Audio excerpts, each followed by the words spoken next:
बाजे छन छन छन, तोहरा डांस पे फिसले मन। दायां झुक से बायां झुक से, बीट पकड़ के कमरिया लचक से। डीजे जब बेस बढ़ा देला पूरा स्टेज हिलेला। धक धक धक धक धक धक धक धक धक। ओ, एक दो तीन गो कमरिया हिलेला, डीजे बजेला, पूरा महफिल झूमेला।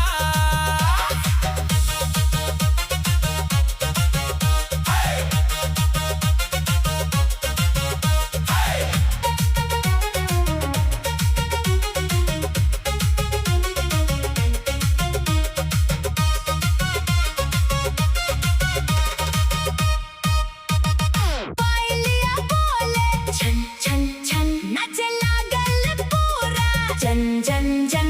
मोबाइल उठा के वीडियो बनावे, तोहरे डांस के रील बनावे। आज के रात याद रह जाई, तोहरे ठुमका पे भीड़ नचाई। डीजे बाबू बीट न रोकीस,